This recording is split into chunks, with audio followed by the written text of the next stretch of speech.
Bem-vindos, meu povo, ao podcast Cerebrando. Estamos aqui na temporada 5, episódio 4. Começamos a gravar com um tempo disponível menor do que a gente gostaria, então a gente é mais direto ao ponto hoje. E hoje estamos aqui com o Diogo e o Fabião e falaremos daquilo que inunda hoje a minha cabeça e o meu cérebro nesse exato momento. E aí, Fabião, como é que você tá? Fala, Diogo.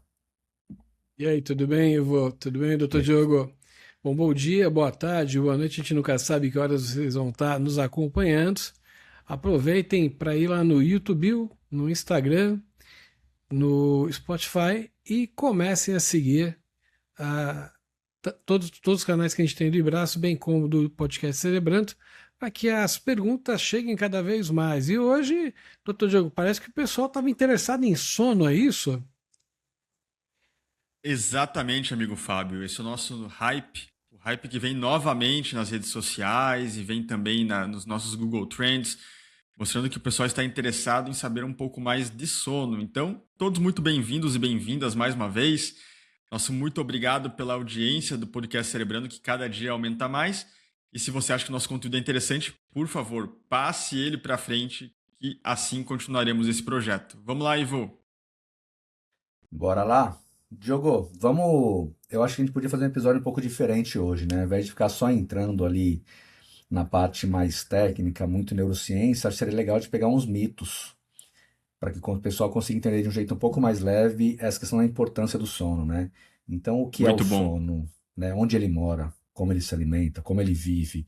Vamos desmistificar essas várias coisas sobre o sono hoje.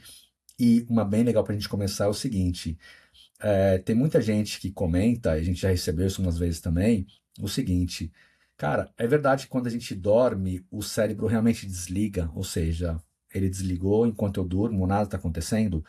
Vamos dar uma desmistificada nisso, aí depois a gente entra um pouquinho mais na questão ali de hipocampo, de tronco encefálico, de córtex, de pineal e tudo mais, pode ser?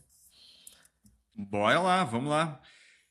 Isso não é verdade, Ivo. Isso é um mito que as pessoas têm de que eu estou em estados de sono, eu estou em estados sempre relaxados do nosso cérebro. Tem várias pesquisas hoje com eletroencefalograma, com ressonância magnética funcional, que mostram que durante o sono REM, por exemplo, que é o REM, para quem não sabe, não domina o tema, é Rapid Eye Movements, que é uma característica do sono em que os olhos estão se movimentando rapidamente, por isso que ele ganhou esse nome de sono REM. Que Então, não certas significa que a pessoa está regiões. possuída, né?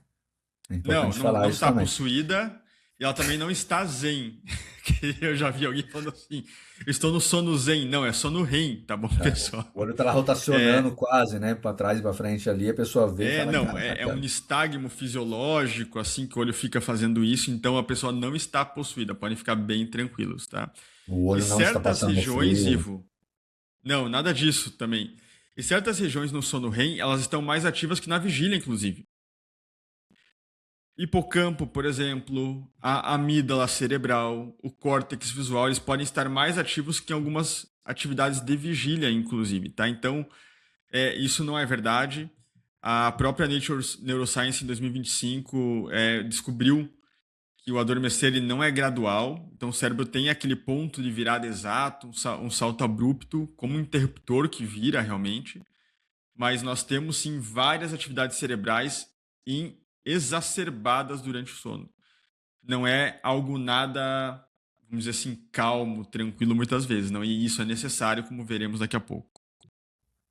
Boa. E partindo desse princípio, cara, como a gente sabe então que o cérebro não desliga, é conhecido hoje que a gente tem aí alguns estágios, algumas fases do sono. A gente até comentou algumas vezes, alguns episódios nossos, que quando a gente pula algum estágio, é bem possível que no dia seguinte você esteja muito cansado, enfim, você não vai estar muito legal. E isso não tem a ver com a quantidade de horas que você dorme. Falando um pouquinho de estágio do sono, cara, a gente está falando do REM, do NREM e de sono profundo, basicamente.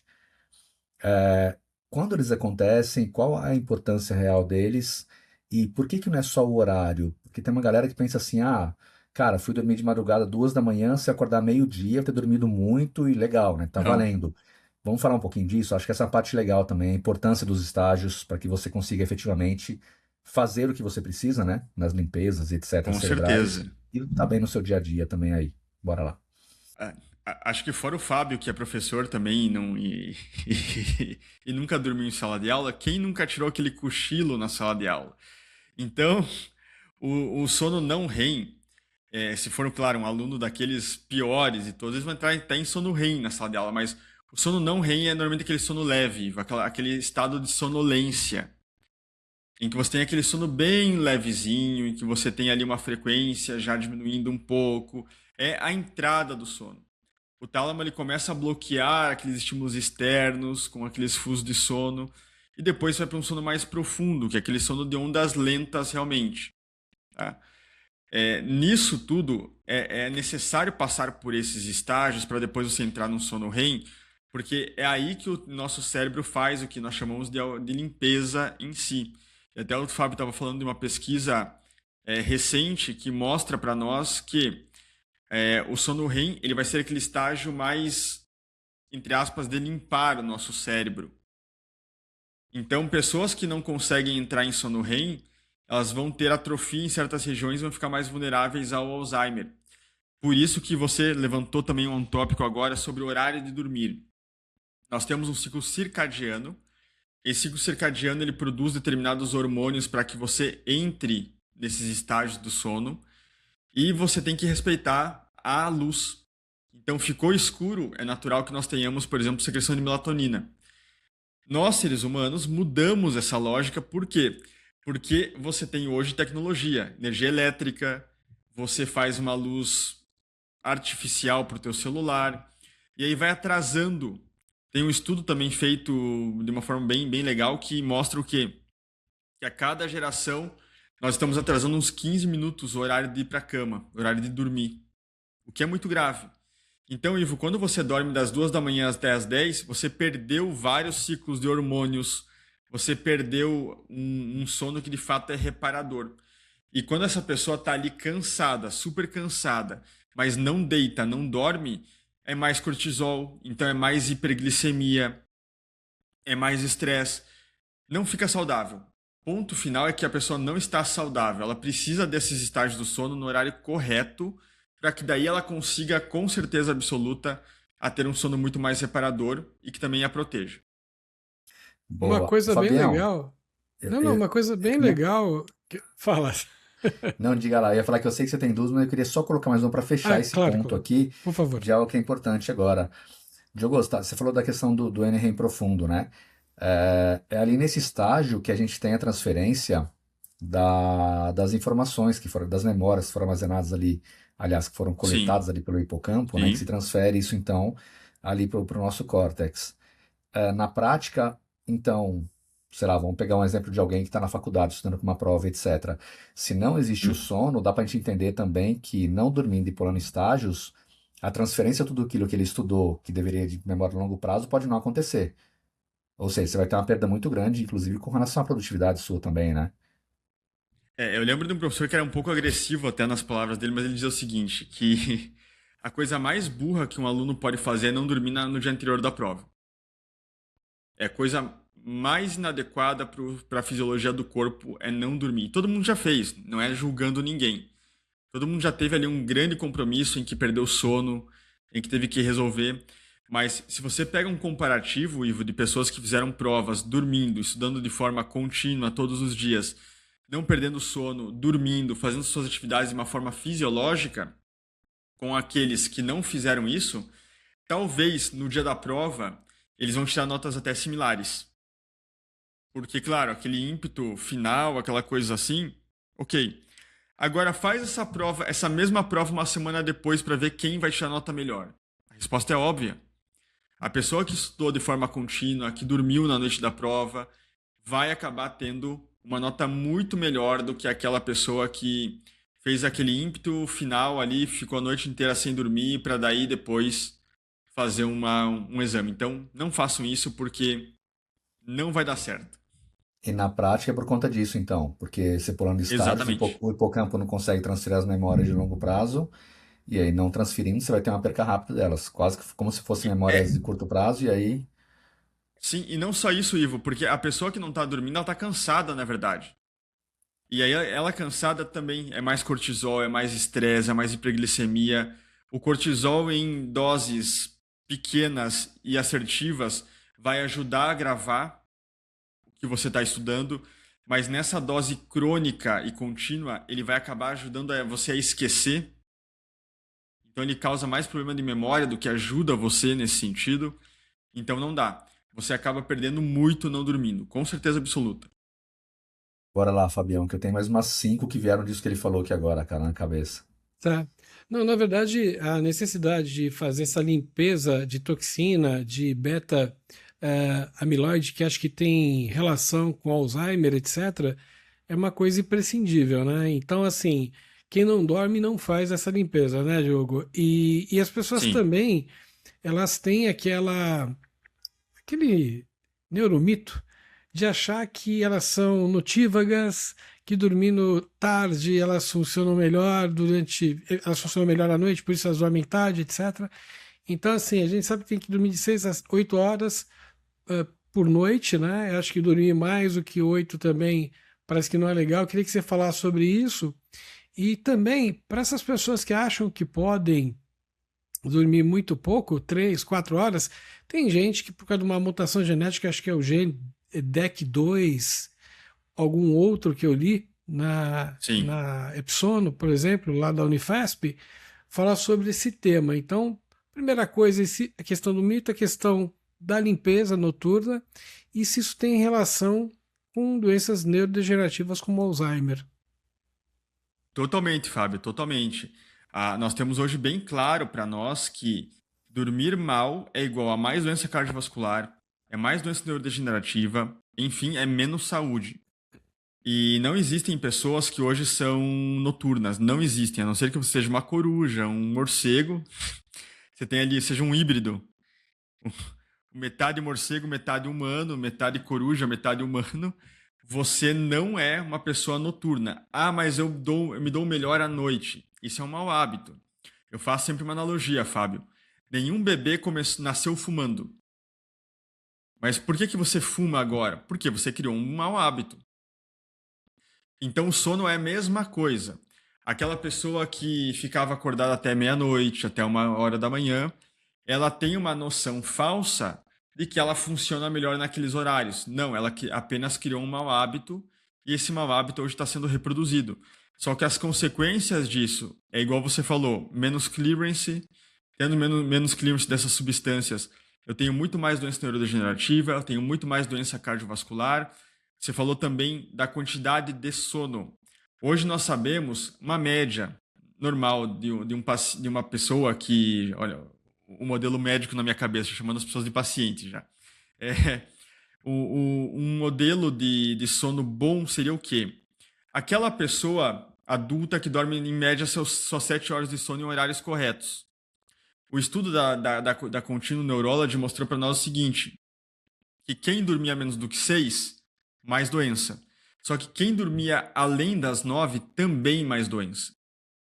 Você precisa de um sono em quantidade ideal. Então, o mito que a pessoa traz é excelente, eu durmo 12 horas por dia, eu estou muito bem. Não, você não está. Você não está muito bem. Você precisa de um sono com uma curta duração para o nosso dia em si, né? Não de curta duração, desculpe, porque quem dorme 3, 4 horas e acha que isso é normal, não é.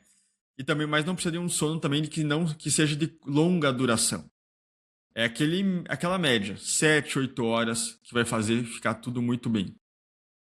Levando em consideração que 60% da população tem apneia, e tem uma apneia que é por motivos mecânicos, por dormir de lado, ou você está, Excesso de de peso. repente, excesso de peso, etc. E tem também aquela apneia relacionada ao cérebro esquecer de respirar, né?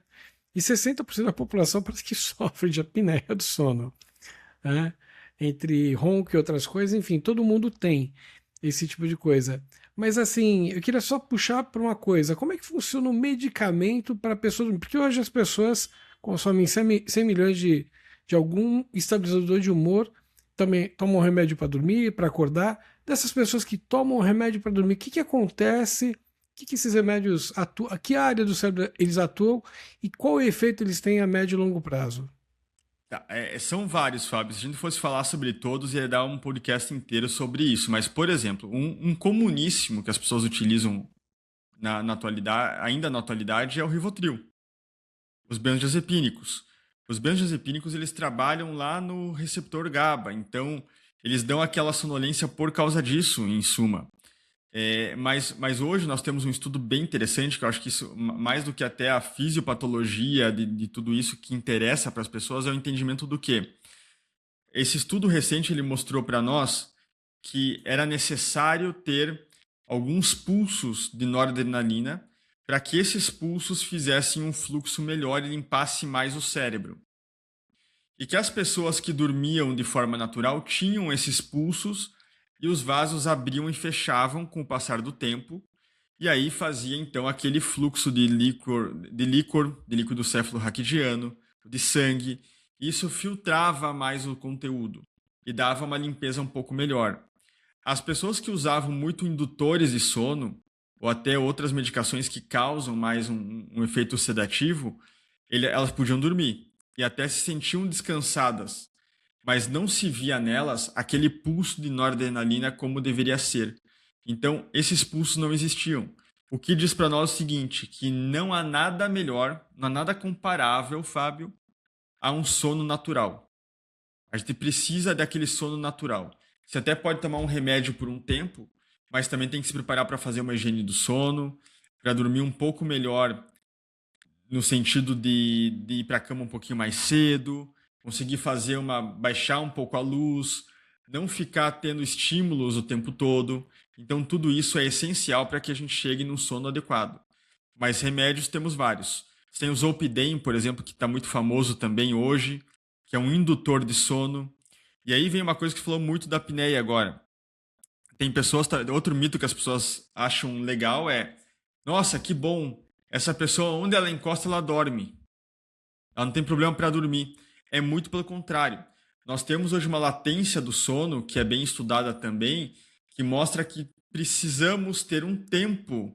Quem tem uma latência de sono REM muito baixa é alguém que não está bem, alguém que está doente. Alguém que precisa de um CPAP, talvez, para ficar melhor, de alguma medicação, até para tratar tudo isso, perder peso. Porque aquela pessoa que onde ela encosta, ela está dormindo, isso não é sinal de saúde, é sinal de doença, na verdade. Ô, Diogo, mas a gente pode ter alguns fatores externos, aliás, internos, ligados a isso também, né? Por exemplo, se tiver com o nível de zinco muito baixo no seu corpo, você vai ter um cansaço, uma dificuldade para dormir bastante grande, que pode ter impacto direto. Então, imagino eu que tem toda uma questão também de marcadores, tem que se olhar, né, para isso. Sim, sim, com certeza, Ivo. Às vezes a pessoa tem, por exemplo, uma anemia ferropriva, tá faltando ferro para ela, e ela fala: nossa, eu tô cansado o dia inteiro, não tô me sentindo nada bem. Eu já, uma vez, uma grávida veio para mim falar sobre isso: nossa, parece que eu não tô bem, eu tô com uma doença, cansado o tempo todo, e era uma gestação que estava por vir. Em 9 meses piorou tudo isso, porque daí Ai, que veio não a dorme, né? criança e não dorme mesmo. Então, isso que você falou é essencial. Vitamina D, vitamina B12, as taxas de zinco, as anemias, tudo isso influencia bastante no nosso metabolismo e faz com que haja uma relação bem grande com a falta de sono, até o excesso de sono também. Tá. Se a gente fosse olhar de uma forma, então, meio que simples aqui, quando a gente fala de dificuldade para dormir, a gente vai ter a questão do não existem pessoas noturnas, a questão da rotina, né? A questão do não usar Perfeito. celular, a questão do não usar celular, por mais que você queira. A gente tem a questão do sobrepeso, a gente tem a questão da alimentação próximo da hora de dormir, a gente tem a questão aí de hormônios, de vitaminas, etc. Tem que dar uma olhada também. E o tempo mínimo de sono, né? Que a gente falou de 7, 8 horas pelo menos. Antes de falar que tem algum problema, etc., tem, cara, uma série de coisas que a gente tem que Sim. olhar. Agora, saindo um pouco disso aí, você e o Fábio falaram uma coisa muito legal agora há pouco sobre limpeza. A gente sabe hoje que o cérebro durante a noite, quando você está, se eu não me engano, acho que tem que estar em estágio profundo, ocorrem algumas limpezas reais do seu cérebro, né? Sim. Uma delas com relação às suas memórias, né, seus neurônios, ou seja, a gente tem uma ativação muito grande ali, um trabalho muito grande das células glia, das microglias que vão sair fazendo marcação e podando aquilo que tem ou não que ficar, com base naquilo que a gente dá importância, etc. E tem algo muito legal também sobre o sistema linfático, né? Uma limpeza que acontece. Cara, eu queria que você entrasse nesse ponto, porque uma Legal. coisa que já é muito legal é quando você fala assim, cara, se você dá muita importância para algo e você foca muito em algo, durante a limpeza, durante a poda da noite, cara, o seu cérebro vai manter aquilo que você colocou atenção, seja aquilo bom ou ruim. Ponto. O outro é essa limpeza que existe do sistema linfático, porque é quase como se o cérebro tivesse um outro sistema linfático rodando, né? Isso é muito legal, cara. Sim. Então, fala um pouquinho sobre essa questão do sistema linfático pra gente. Para mim, essa é uma descobertas recentes mais impressionante, Ivo. E isso é uma coisa que me empolga bastante ler sobre o sistema linfático, por causa disso. Só para o pessoal entender, às vezes você sente no teu pescoço umas bolinhas, às vezes quando você fica doente, você vai sentir nessa região também uma bolinha crescendo, e são nossos linfonodos. E nunca se achou isso no cérebro, E não tá? existem linfonodos, né? Antes que alguém pense aqui, mas será que existe Não, também? não, são Não. linfonodos. E quando você. Ali é como se fossem hubs, Ivo, de sistema imune, os nossos linfonodos. Então, quando cresce alguma coisa, tem que prestar atenção. Quando você tem ali. O pessoal no popular chama de íngua, que seria um crescimento desse linfonodo. E aí a pergunta que sempre existiu é: como que o cérebro faz essa limpeza se não tem esse mesmo sistema no cérebro? E lá em 2012, houve uma descoberta do sistema linfático, e praticamente confirmada agora em 2026. Tá? Então, o que fascina tanto? Nós temos uma célula chamada astrócito, Ivo, que fazem parte das células da glia. As células da glia, para quem não é habituado com a neuroanatomia, são basicamente células de suporte ao neurônio. Só que hoje nós vemos que elas têm funções que nós não sabíamos e elas são tão fantásticas quanto os neurônios. Isso é muito legal. Tem uma célula chamada astrócito que ela vai formar um canal ao redor do vaso sanguíneo. E aí que o líquido cefalorraquidiano flui. E isso varre nossos metabólitos. E isso nós chamamos de sistema linfático. E isso é muito legal porque até na Nature saiu um estudo recente sobre o sistema linfático mostrando que o sono ele aumenta a remoção de marcadores do Alzheimer, como beta-amiloide e tal, lá do sangue. Por isso que vem tudo que a gente já comentou até agora, Ivo, que dormir é saúde, não é perda de tempo. Você vai ter um sistema, que é o sistema linfático, comandado ali por todas essas células, que vão fazer com que você filtre todo esse conteúdo, e ao filtrar esse conteúdo, sai também esses marcadores do Alzheimer, que é beta-amiloide e tal, para o sangue. Mas aí Então, por isso que nós tem, temos esse é. sistema. Mas tem uma coisa muito legal também, que é a redução dos neurônios, né, que acontece nesse processo. Eu acho isso assim do cacete, porque, cara, a gente chega a ver que os neurônios reduzem de tamanho para que você Sim, consiga ter uma velocidade maior ali do sistema linfático, na velocidade efetiva deles, né, exato. que eles estão correndo. Cara, isso é muito legal, porque seu cérebro, assim, putz, tá dormindo super bem, é hora de fazer uma limpeza, então, assim, encolhe os neurônios, aumenta aquele Aí espaço faz intracelular e com isso você consegue ter uma velocidade muito maior. Pô, isso é muito foda, né? Assim, eu acho Não, é muito legal, fantástico. cara. Fantástico. É um tema sensacional mesmo. É quase como se o dormir bem te fizesse ligar uma máquina de lavar no seu cérebro, né? Que efetivamente vai tirar a sujeira, vai chacoalhar e Perfeitamente. tirar. Só que lembrando, antes de você falar, Fabião, que o seu sistema linfático e a limpeza do seu cérebro, eles vão limpar e vão podar, não necessariamente aquilo que a gente gostaria, né? Mas aquilo onde a gente coloca muita atenção que se torna importante. Sendo bom ou ruim, eles vão Isso aí. Isso aí. manter ali. Isso é um ponto legal que as pessoas têm que saberem também. Fala, Fabião. Tem uma pesquisa que foi feita aqui no Instituto do Sono da Unifesp, que eles falam o seguinte, que basicamente eles pegaram uma amostragem de mais de 1.100 pessoas, entre 20 e 80 anos, e falaram que nessa amostragem, em termos de sono, tipo, quase 33% tinha a questão da apneia, os 25% tinham dificuldade para dormir, outros tinham 13% e pouco tinham insônia, 42% roncavam e 24% tinham pesadelos. Eu queria saber como é que funciona isso sob a ótica neurológica. Por exemplo, as pessoas que têm pesadelos, o que significa o pesadelo neurologicamente falando? O que a neurociência fala sobre isso, né? Porque muita gente não dorme por causa de pesadelo. Pode ser por causa da conta, pode ser do chefe da semana que vem, ou da visita da sogra. O Ivo tem esse problema, né? Toda Cara, eu sexta-feira. amo. Vamos parar de falar mal da minha sogra, que eu amo ela. Você tá ficando.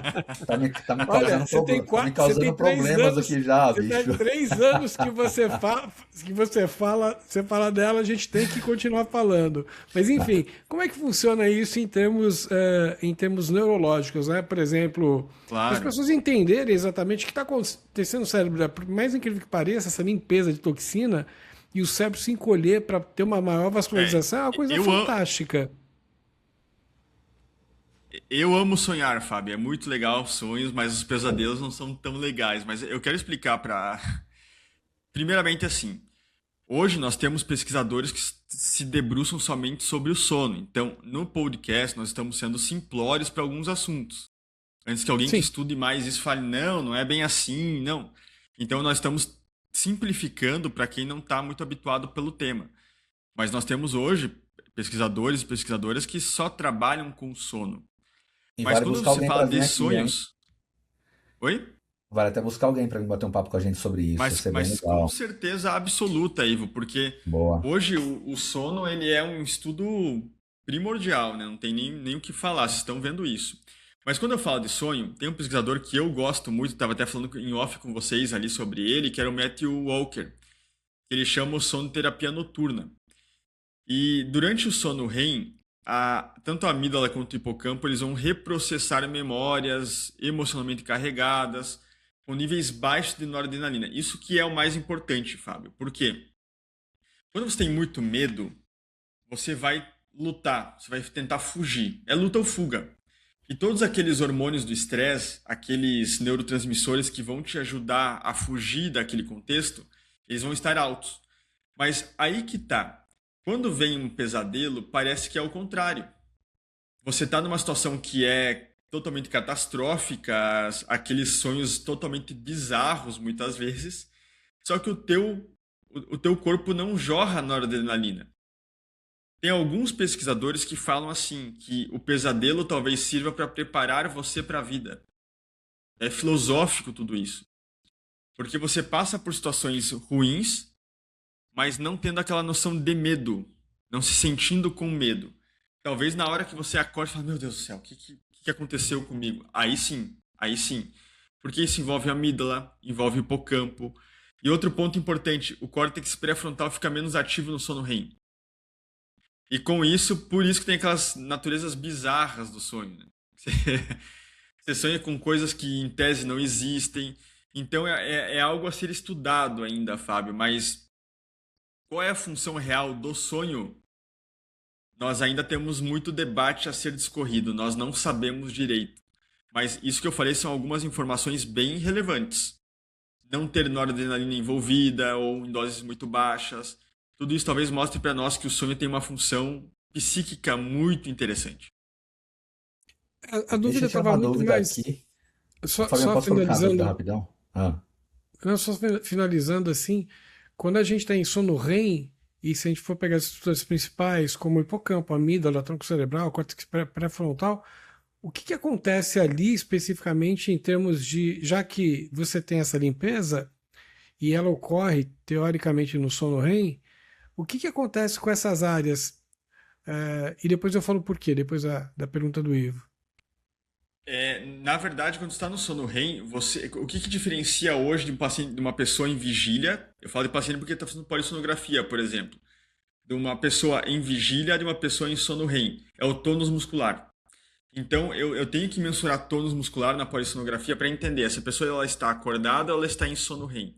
Claro que tem N formas de você ver o acordar ou despertar junto ou não, ou sono REM. Mas uma delas é essa, tá? Você vai ver tônus muscular. Por quê? Porque os neurônios alfa eles têm que ser bloqueados. Você não pode se movimentar durante o sono REM. Tanto que tem uma condição chamada distúrbio do sono REM, que acontece em pacientes com Parkinson, por exemplo, que esses pacientes brigam durante o sono, batem na esposa, no esposo, caem da cama. Isso não é normal. Isso não é normal. É uma coisa bem patológica, inclusive. E demonstra para nós uma doença neurodegenerativa. Portanto, o sono REM ele vai ter alta atividade em várias áreas cerebrais. E o motivo de tudo isso ainda é muita pesquisa. Nós não temos a certeza absoluta de tudo o que acontece. Mas se supõe que é para consolidação de memória, que é para fazer um clearance, como nós falamos, de substâncias tóxicas e entre outras funções que talvez em breve nós saberemos muito melhor. Porque eu li que a amígdala ficava hiperativa, é, o, Sim, sim. o córtex pré-frontal já não, o tronco cerebral já desligava o corpo todo, e aí tinha uma questão emocional muito forte. E por isso que quando você acorda de um sonho e muito lúcido, seja um sonho bom ou um sonho que te trouxe um sentimento ruim, não necessariamente um pesadelo, aquilo te abala. Você acorda, você fica de bom humor a partir daquele sonho, ou você fica de mau humor. E a gente não está falando aqui de pesadelo. Mas isso tem a ver com essa hiperativação da amígdala, por exemplo. Pelo menos é uma das prerrogativas que eles falam, né? É que o conteúdo do sono vai te abalar. Quando você ganha consciência, nossa, eu sonhei com isso, né? Sonhei com a morte de alguém, eu sonhei com problemas, eu sonhei com. Então você vai abalar, vai ser abalado por causa disso quando você raciocina sobre. O que talvez eles viram é que durante o processo você acaba não tendo tudo o que precisa ter ali nesse contexto. Tá? Vai lá, Ivo.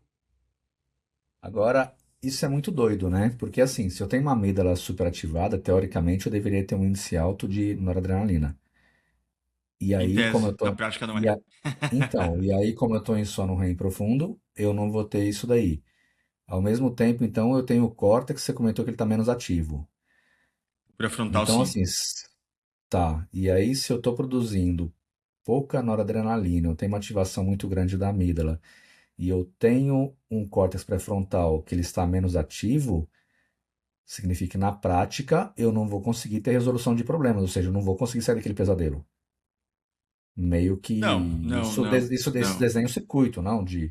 Sim, sim, sim. Porque você precisaria do É, pré-frontal, né, para o cérebro conseguir achar uma solução para aquilo e resolver. Mas se ele está menos ativo, muita amígdala ativada, e ainda assim, cara, pouca noradrenalina é quase que um curto no seu cérebro, né? Tipo, que porra está acontecendo? Para ele é um processo normal, mas pra gente aqui é muito doido pensar nisso, né? é por isso que eu levanto bem essa questão, Ivo. Nós não temos hoje uma certeza da função dos sonhos, do que acontece naquele contexto. Então ainda é um debate. Ainda é um debate. Não tem nada. Essa questão mitológica que as pessoas compram livros para o que significa sonhar com um lobo. Tá? Cientificamente, zero validação, não tem nada. Meu animal Deve- de poder Cara, é um cabrito.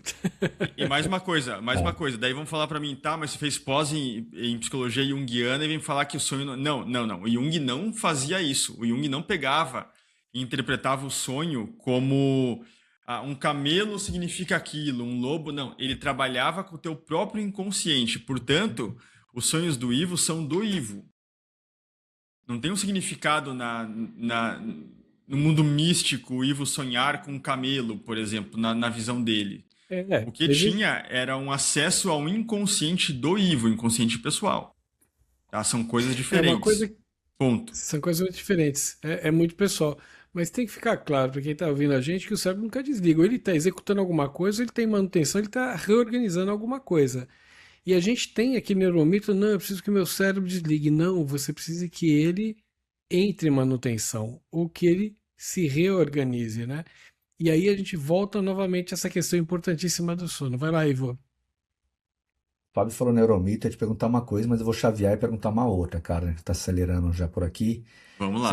Vocês já viram aquela parada lá do pessoal que te ensina uma técnica para você dormir 15 minutos a cada 3 ou 4 horas em posição fetal, e aí cada 15 minutos já equivale a 2, 3 horas de sono, você não precisa dormir depois? O Diogo deve ter visto essa Mito, porra, cara. Esse negócio já, né? mito e mito. Mito e mito, tá? Chamam de sono polifásico. Isso não existe. Isso ali não existe. Que é você, por exemplo, eu preciso dormir 8 horas, então eu vou dividir essas 8 horas em 1 hora de sono em 8 partes. Não existe isso. não caiam nessa. O sono polifásico é horrível para o teu cérebro. Isso não existe. Pô, eu ia comprar um Ponto. curso para aprender a fazer isso, cara. Você me quebrou barato agora. Caraca. Ô, Diogo, pode falar. Não, o que eu quero dizer, para deixar um recado para o pessoal até, Ivo, que na verdade a vida ela é simples. Nós que estamos Muito. complicando a nossa vida. Então, se você cumprisse a ideia de se alimentar em quantidades, ok? Com comida Por ok. exemplo, comer uma comida boa, uma comida ali que tem um carboidrato de absorção não tão rápida, que você tenha proteína, que você tenha aminoácidos, que você tenha uma carne junto disso, uma salada, 3 porções de frutas ao dia, tomar 30 ml por quilo de água, dormir das 10 da noite até as 6 da manhã, exercício físico regular e tem. Calma, que tem um artigo novíssimo sobre exercício físico que eu vou falar com vocês. Muito legal, sobre a reconstrução de vias cerebrais com exercício físico. Então, em breve nós falaremos sobre. Só Mas, complementando o que mas você a vida é falou, simples. ó, faltou aí uma pessoa para amar também, porque, bicho, sem isso não tem graça a sua vida. Não, sem isso não. Em relação pessoal, Ivo, o que eu passo para os idosos no consultório é isso. Vá para o bingo, converse com os teus amigos, converse em grupos, converse com o vizinho. O social ele é protetor para o nosso cérebro. Eu E falo o isso pra amor minha está mãe, nisso. velho, para ela arrumar uma namorada, arrumar alguma coisa, mas não adianta, não vai nem. Meu, vai viajar, vai fazer uns cruzeiros, sabe? Vai arrumar alguém aí pra voltar a namorar, não sei o que, Exato. bicho. Não funciona, cara. É, mas Mas em eu todo falo isso, sentido, Ivo, né? Apesar da porque. brincadeira. É real isso, né, cara? Não, é real. Eu falo isso porque, assim, as pessoas estão em busca do extraordinário. De 10 artigos para aprender a dormir, de 10 artigos para aprender a tomar água. Não, E rápido, cara, né? e Alguma coisa que rápido, te dê calma, rápido. né? Sim, calma, né? Os microconteúdos do TikTok, as pessoas não sabem que elas vão economizar muito em medicamento, em médico, elas vão ter menos depressão, menos ansiedade, elas vão ter maior produtividade, elas vão ter uma tomada de decisão muito mais efetiva, uma memória, o hipocampo, o hipotálamo, sei lá, aí você pode falar de muito mais Sim, sim, sim, saudável sim. e todas essas estruturas e não vão entrar em burnout. E com essa NR1 chegando aí, é imprescindível que as empresas tenham até a preocupação com relação aos seus funcionários, com relação ao Porque assim, sono. ó, Fábio, Daqui a pouco já vai ter dando um gancho programa de aqui, sono. claro, já dando um gancho para vocês sobre como que a gente dorme, por que que nós dormimos nesse sentido todo. O nosso relógio biológico, ele tá concentrado em um núcleo que é o núcleo supraquiasmático, basicamente, tá? Então, é uma região que é pequeníssima, tem ali cerca de 20 mil neurônios, e eles vão ser influenciados pela luz que nós recebemos na retina. E tudo isso é muito síncrone. Então, nós temos uma sincronização. É temperatura, é cortisol, a melatonina que é produzida pela glândula pineal, fome, imunidade, humor, tudo isso é influenciado pelo nosso dia. Se eu desregulo esse relógio, por trabalho, por exemplo, em turnos, quem viaja muito, que tem jet lag, telas à noite, tudo isso, como nos finais de semana também a gente faz bastante, de perder o nosso horário comum de sono, nós teremos efeitos sistêmicos. Então não tem como fugir disso. E aí tem vários estudos mostrando que é mais inflamação, pior da glicemia, maior risco de depressão, declínio cognitivo. Não tem como nós deixarmos isso passar. Só que vem dessa simplicidade, de quando você sente sono à noite, dorme, não pega o celular. Come menos à noite, para você não ter uma influência da comida no teu sono. Ô, Diogo, cara, quando eu penso na correlação ansiedade e depressão por questões de privação de sono, existe uma correlação direta, né? Porque eu sei Total. que a privação de sono ela diminui a produção de serotonina, inclusive, a sua amígdala encolhe, tem vários problemas que acontecem aí. A gente tem uma relação direta, dá para se falar que tem uma relação direta, então, com relação à ansiedade e também à depressão nessa privação? Ansiedade 17 vezes maior, segundo alguns estudos. Apenas isso. Uau. Apenas isso. Por quê, Ivo? Porque a privação de sono, ela, veja, não precisamos nem para estudo. Eu vou falar de amígdala, córtex pré-frontal, locus ceruleus, que gera noradrenalina, tudo isso eu vou até falar sobre isso, mas Você fica normal quando não dorme? Ou você fica muito mais irritado ou irritada? Você quer matar alguém, você fica ali, você fica hiperreativo a situações que você não estaria se estivesse bem. Então a pessoa, por exemplo, ela chega para você e fala assim: Ivo, aconteceu um problema X. Se você dormiu, talvez o teu cérebro já está maquinando ali soluções para esse problema. Se você não dormiu, você é capaz de jogar um copo na parede, é capaz de reagir agressivamente a qualquer coisa. Por quê? Porque você tem uma amígdala super ativada. Qualquer estímulo negativo, por menor que ele seja, acaba gerando uma reação. Aquela conexão com o córtex pré-frontal que vai planejar e vai julgar as atividades está uma relação meio deficitária, então teu julgamento, teu controle inibitório está muito pior. O locus ceruleus, que é uma região do tronco cerebral, está hiperestimulado, ele gera noradrenalina para nós. A ínsula, que faz uma interocepção, que ela meio que mensura o nosso estado interior, ela está lá no alto também, muito mais ampliada. Então, é uma relação extremamente lógica, que a pessoa que tem um sono deficitário, ela tem primeiramente mais ansiedade e também muito mais depressão, sem dúvida alguma, tá? Sem dúvida alguma mesmo, Ivo. Está Agora chegando aí, aqui no. Fabião, deixa eu só Vai fechar lá. isso aí rapidão. Eu tenho só mais duas, quer dizer, uma só agora. E a questão do remédio para dormir, cara? Se a pessoa tem muita ansiedade, não consegue dormir, insônia, etc. O que a gente vê ali no seu ponto de vista, a gente está vendo uma solução efetiva, ou seja, o remédio está realmente ajudando, ou ele está mascarando algo e atuando pontualmente, em cima dessa situação? Tem um cenário claro com relação a isso? Tem. Assim, eu falo pro pessoal o seguinte: não dormir é um problema, com certeza absoluta. Então, para você que tem uma insônia crônica, não fique menosprezando a função dos medicamentos, porque é necessário. Você não dormir não faz trabalho direito, não ama a pessoa direito que está do teu lado, nada disso, tá? Não faz nada disso.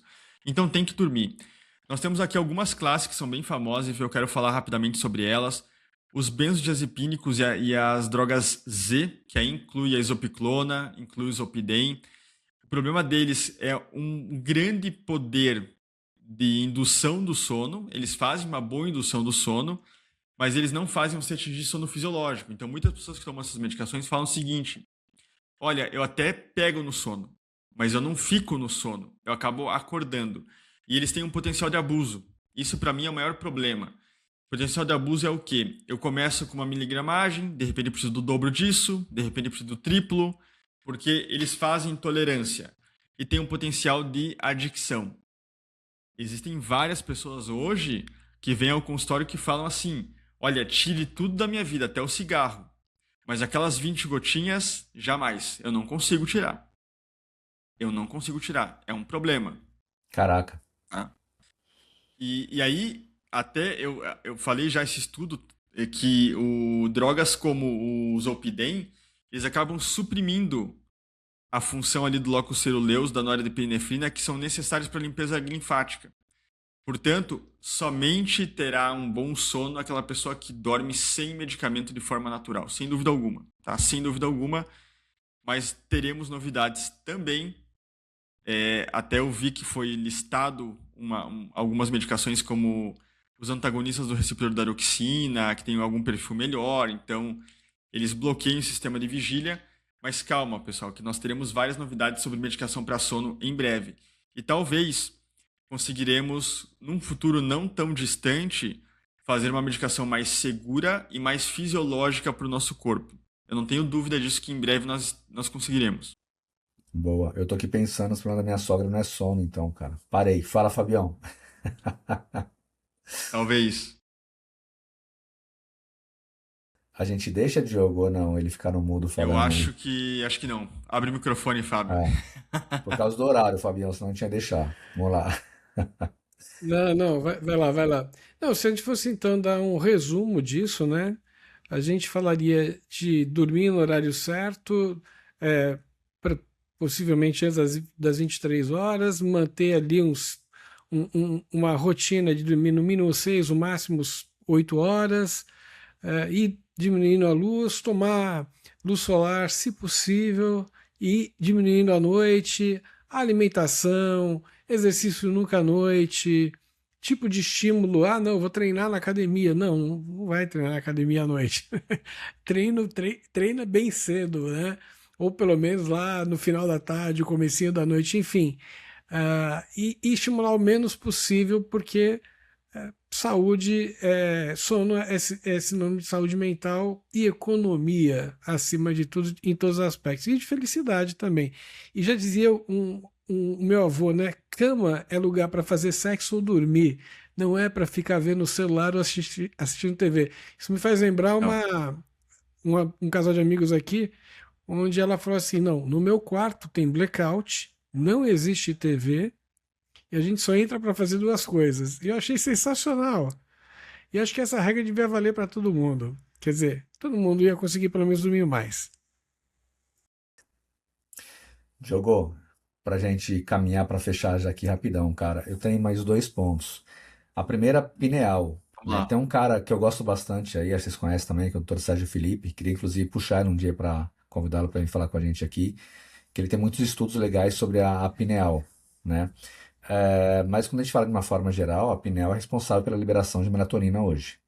Isso, E isso. quando a gente vê essa rotina que as pessoas estão hoje com relação à luz azul do celular, ficar em telas, etc., o que existe ali na prática, cara, é uma hiperestimulação do cérebro, ou a gente está vendo um processo onde se tem a hiperestimulação, a pineal simplesmente vai lá e fala, cara, muita luz, então não vou começar a produzir melatonina ainda, logo o cérebro não começa a chavear para ondas alfa e aí você não dorme.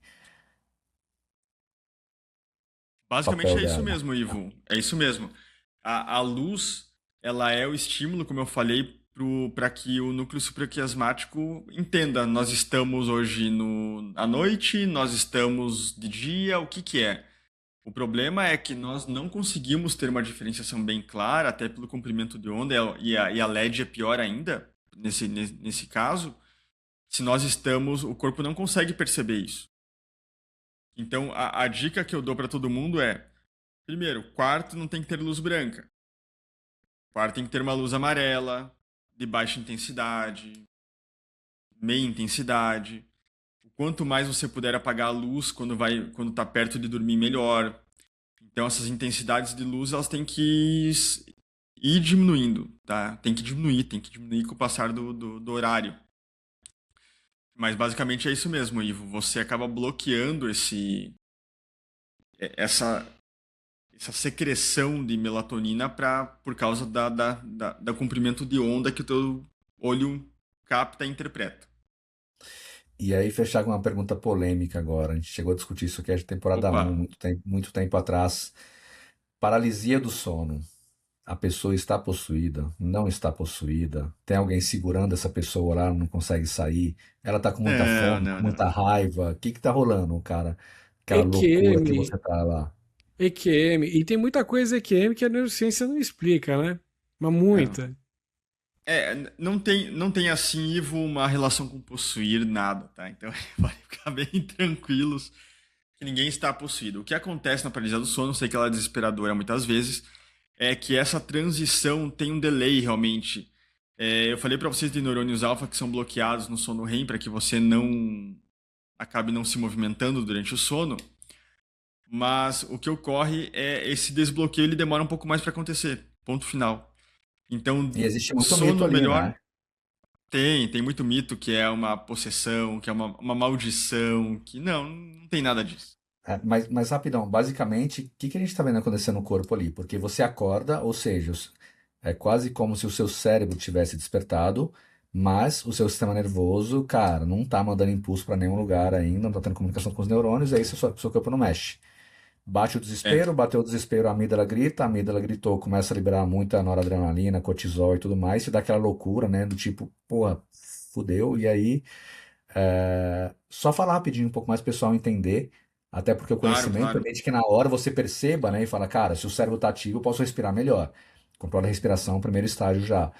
Só fala um pouquinho sobre isso, pro pessoal entender que, cara, não Com tem certeza. nada tão desesperador por Não, trás. não, nada, nada, nada. Podem ficar bem tranquilos. Assim como a minha colonia do sono também. Que a mioclonia é aquele susto. Então aqui eu tô simulando. Você toma um susto, você tá quase dormindo. Isso não tem nada a ver com possessão, nada. Tá, é normal. Isso ocorre. A mioclonia do sono ela é normal. Perfeito. Não tem nada de possessão.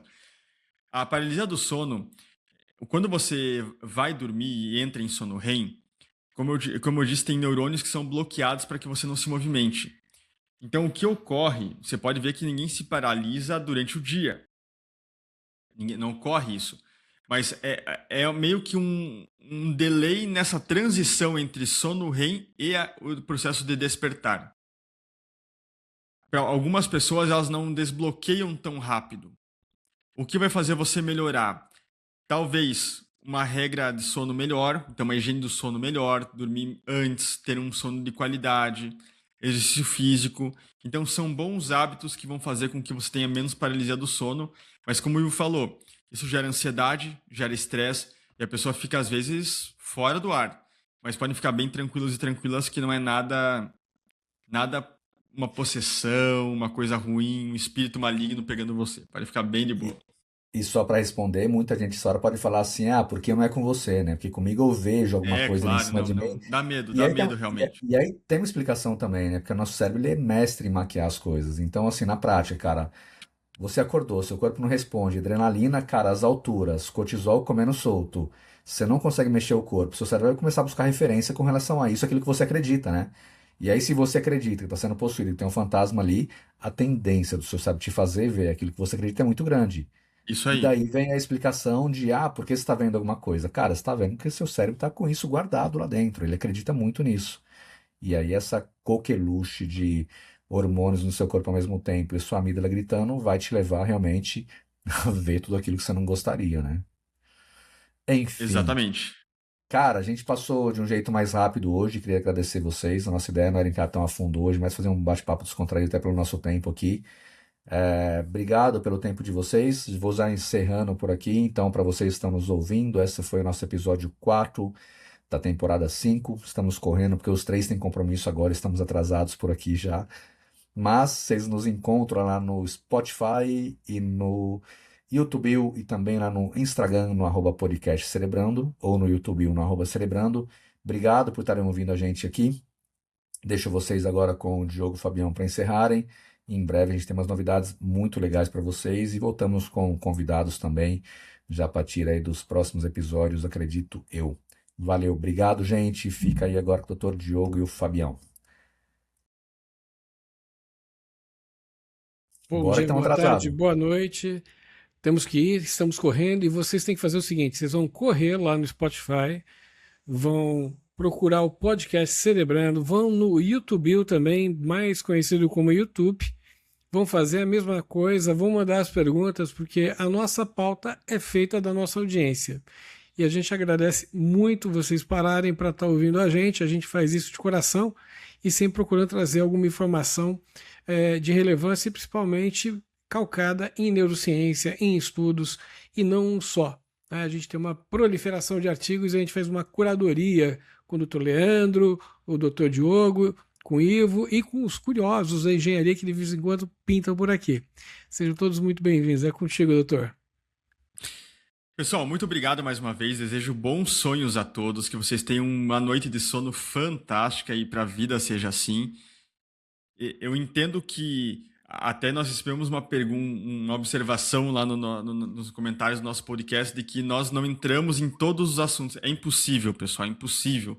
No episódio do TDAH eu queria falar muito mais sobre o TDAH, mas nós iríamos nos alongar demais, porque a gente gosta de conversar, a gente gosta de falar sobre esses temas. Mas fiquem tranquilos que sempre nós teremos espaço para que vocês deem dicas, para que a gente possa abordar mais uma vez novos episódios, novos especialistas também vindo falar conosco. Então fiquem bem tranquilos. Mais uma vez agradeço de coração toda a audiência, toda a repercussão que o podcast tem tomado. Então nosso muito obrigado e mais uma vez deem seu like, curtam, compartilhem e bons sonhos a todos. Valeu, pessoal. Até mais.